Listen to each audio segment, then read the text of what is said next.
بسم اللہ الرحمن الرحیم۔ یہ مسلم پوسٹ کے معزز سامعین و ناظرین السلام علیکم۔ ایک نئی ویڈیو کے ساتھ باعث زمان آپ کی خدمت میں حاضر ہے۔ آج ہم بات کریں گے حضرت امام حسن علیہ السلام کی خلافت کے بارے میں۔ حضرت علی علیہ السلام کے بعد مسلمانوں نے باہمی مشورے سے حضرت حسن علیہ السلام کو خلیفہ منتخب کیا۔ حضرت علی سے ان کی شہادت سے پہلے پوچھا گیا، کیا آپ کے بعد ہم حسن کی بیعت کر لیں؟ آپ نے فرمایا۔ ناظرین، یہ لائن بڑی توجہ طلب ہے۔ آپ نے فرمایا، میں نہ تو اس کا حکم دیتا ہوں اور نہ ہی اس سے منع کرتا ہوں۔ حضرت حسن علیہ السلام جب خلیفہ بنے تو آپ نے 6 ماہ کے بعد معاویہ بن سفیان سے اتحاد کر لیا اور خلافت کو ان کے سپرد کر دیا۔ جب حضرت حسن علیہ السلام نے معاویہ بن سفیان سے اتحاد کر لیا تو امت مسلمہ پھر اکٹھی ہو گئی اور باغی تحریک کی امیدوں پر اوس پڑ گئی۔ ان کا خیال تھا کہ وہ حضرت حسن کو دبا کر ان سے اپنی باتیں منوا لیں گے، لیکن آپ نے اس کے بالکل برعکس کیا۔ باغی راویوں نے اس کا انتقام حضرت حسن علیہ السلام سے بھی لیا اور آپ کے متعلق کچھ ایسی روایات وضع کی جن میں آپ کی کردار کشی کی گئی۔ حضرت حسن علیہ السلام رسول اللہ صلی اللہ علیہ وسلم کے محبوب ترین نواسے ہیں۔ جب آپ خلیفہ بنے تو آپ کی عمر محض 38 برس تھی۔ باغیوں نے بھی اسی امید پر بیعت کر لی تھی کہ آپ ناتجربہ کار ہیں، اس طرح وہ آپ سے اپنی بات آسانی سے منوا لیں گے۔ دوسری جانب اہل شام بھی آپ کا احترام کرتے تھے، کیونکہ آپ آخری دم تک حضرت عثمان علیہ السلام کی حفاظت کرتے رہے تھے اور جنگ صفین میں بھی آپ جنگ سے دور رہے تھے۔ اسی وجہ سے آپ کی شخصیت اتحاد کے اس مشن کے لیے انتہائی موزوں تھی۔ آپ کے بارے میں آقا علیہ السلام نے بھی ایک پیشن گوئی فرمائی تھی، جو کہ صحیح بخاری میں بیان ہوئی ہے، جس کا مفہوم ہے کہ میرا یہ بیٹا میری امت کو انتشار سے بچائے گا۔ یہ بات واضح ہے کہ حضرت حسن علیہ السلام نے اپنی حکومت کی قیمت پر معاویہ بن سفیان سے اتحاد اس لیے کیا تاکہ مخلص مسلمان متحد ہوں اور منافق باغیوں کی سرکوبی کی جا سکے۔ یہ حضرت حسن علیہ السلام کے انتہا درجے کے خلوص کی نشانی تھی کہ آپ نے اپنے ذاتی مفاد پر امت مسلمہ کے مفاد کو ترجیح دی۔ باغی راویوں کو آپ کا یہ اتحاد ہضم نہ ہو سکا اور انہوں نے تاریخی روایتوں میں اپنے جملے داخل کر کے اس اتحاد کو معاذ اللہ آپ کے لالچ، مفاد پرستی، بزدلی اور کمزوری سے تعبیر کیا ہے۔ یہ بات بالکل حقیقت سے دور ہے۔ طبری نے بعض ایسی روایات نقل کی ہیں جن سے واقعے کی اصل صورت سامنے آ جاتی ہے۔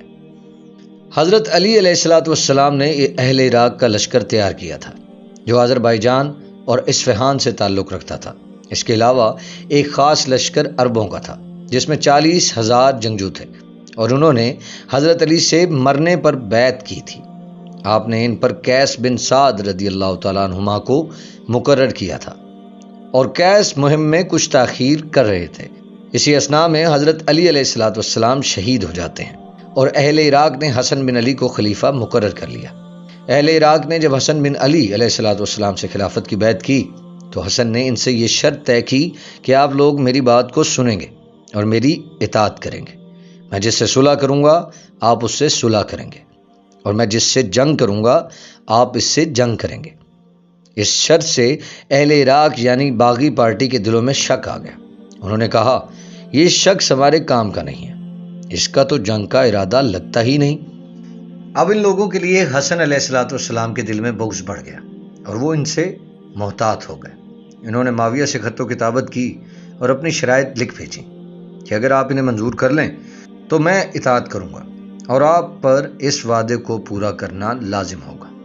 اس تفصیل سے معلوم ہوتا ہے کہ حضرت حسن علیہ السلام نے ذاتی نہیں بلکہ امت مسلمہ کے مفاد میں معاویہ بن سفیان سے اتحاد کیا تھا۔ ایک شخص جس کے ساتھ 40,000 جنگجو ہوں اور وہ بھی ایسے کہ جنہوں نے موت پر بیعت کی ہو، اسے کیا خوف لاحق ہو سکتا ہے؟ واضح ہے کہ حضرت حسن باغی پارٹی سے نفرت کرتے تھے اور انہیں اقتدار سے بے دخل کرنا چاہتے تھے۔ دوسری طرف باغی پارٹی نے بھی بھانپ لیا تھا کہ آپ ان کے کام کے آدمی نہیں۔ اسی وجہ سے انہوں نے آپ پر قاتلانہ حملہ بھی کیا اور آپ کے خیمے کو بھی لوٹ لیا اور جس قالین پر آپ بیٹھے تھے اسے بھی کھینچ لیا۔ اس حملے کے بعد حضرت حسن علیہ السلام کوفہ سے نکلے اور مدائن کے قریب مقصورۃ البیداء کے مقام پر جا کر ٹھہرے۔ یہاں بھی آپ پر حملہ کیا گیا یہ حملہ کرنے والا مختار ثقفی تھا، جس نے 25 برس کے بعد حضرت حسین علیہ السلام کے انتقام کے نام پر اپنی تحریک شروع کی اور پھر نبوت کا دعویٰ بھی کیا۔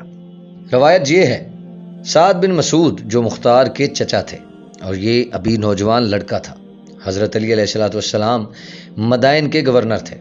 حضرت حسن علیہ السلام خلیفہ بننے کے بعد مدائن تشریف لائے تو اس نے اپنے چچا کو تجویز پیش کی کہ حسن کو باندھ کر معاویہ کے حوالے کر دیا جائے اور اس کے صلے میں امان مانگ لی جائے۔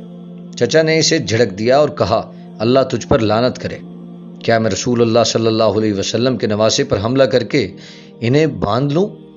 کیا برے آدمی ہو تم؟ حسن علیہ السلام نے جب دیکھا کہ ان کے معاملات میں تفرقہ پڑ گیا ہے تو انہوں نے معاویہ کے پاس صلح کا پیغام بھیجا۔ معاویہ نے عبداللہ بن عامر اور حضرت عبد الرحمن بن سمرہ رضی اللہ تعالی عنہم اجمعین کو ان کے پاس روانہ کیا۔ دونوں شخص مدائن میں حضرت حسن علیہ السلام کے پاس آئے۔ جو مطالبہ حسن نے کیا اسے منظور کر لیا۔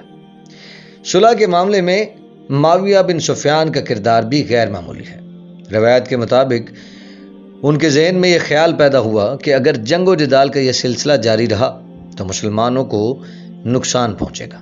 اسی وجہ سے انہوں نے صلح کی تحریک شروع کی اور ایک سادہ کاغذ پر دستخط کر کے اس پر مہر لگائی اور حضرت حسن علیہ السلام کے پاس بھیج دیا۔ اس ضمن میں صحیح بخاری کی ایک روایت ہے۔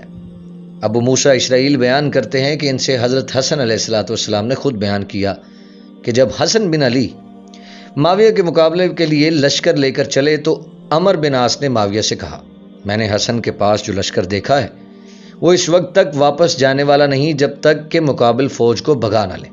معاویہ نے کہا، اگر یہ جنگ ہو گئی اور فریقین کے بہت سے لوگ مارے گئے تو مسلمانوں کی اولاد کی پرورش کون کرے گا؟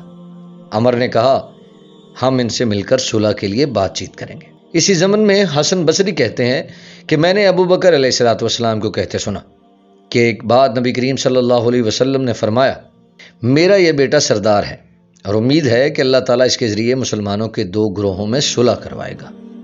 اس سے حضرت حسن، معاویہ اور عمر بن عاص رضی اللہ تعالیٰ عنہم اجمعین کے امت کے لیے خلوص کا اندازہ ہوتا ہے۔ اپنی انا اور وقار کے لیے جان دینے والے تو بہت ملتے ہیں، لیکن اپنے دین اور امت کی بہتری کے لیے اپنی انا کو قربان کرنے والے کم ہی ملتے ہیں۔ اللہ بہتر جانتا ہے کہ حضرت حسن علیہ السلام کے مخالفین کا رویہ کیسا تھا۔ حضرت حسن علیہ السلام کی عظیم قربانی ایسی ہے کہ مسلمانوں کو تا قیامت اس پر خوشی محسوس کرنی چاہیے اور آپ کی اسوہ حسنہ سے سبق سیکھنا چاہیے، لیکن چونکہ یہ باغی تحریک کے مفاد کے خلاف تھی، اسی وجہ سے انہوں نے اس قسم کی روایتیں مشہور کی کہ حضرت حسن علیہ السلام معاذ اللہ کمزور آدمی ہیں اور انہوں نے دب کر صلح کی تھی۔ صحیح بخاری کی روایت سے ہی اندازہ ہو جاتا ہے کہ حضرت حسن کس درجہ میں طاقتور تھے۔ اس روایت میں حضرت عمر بن عاص جیسے انتہائی تجربہ کار سپہ سالار کی رائے نقل ہوئی ہے کہ حضرت حسن کے ساتھ بڑی فوج موجود تھی اور اس کے مورال کا عالم یہ تھا کہ وہ فتح کے بغیر پیچھے ہٹنے والے نہ تھے۔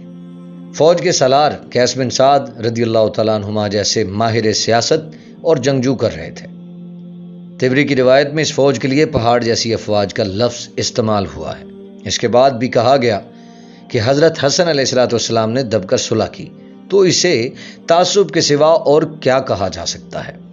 معاویہ بن سفیان نے اس کے بعد حضرت عبداللہ بن عباس، قیس بن سعد اور زیاد بن ابی سفیان سے بھی صلح کر لی۔ وہ جنگ سے اس درجے میں بچنا چاہتے تھے کہ کسی طور پر بھی اسے پسند نہ فرماتے تھے۔ تبری کی روایت ہے کہ معاویہ نے قیس بن سعد کے پاس قاصد روانہ کیا کہ وہ ان کو خوف خدا دلائے اور پوچھے کہ کس حکم سے آپ لوگ لڑنے کے لیے تیار ہیں؟ جن کے تابع حکم تو آپ لوگ تھے، انہوں نے تو میری بیعت کر لی ہے۔ قیس نے معاویہ سے دب جانا گوارا نہ کیا۔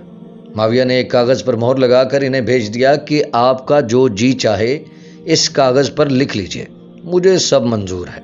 عمر رضی اللہ تعالیٰ عنہ نے کہا، قیس کے ساتھ رعایت نہیں کرنا چاہیے۔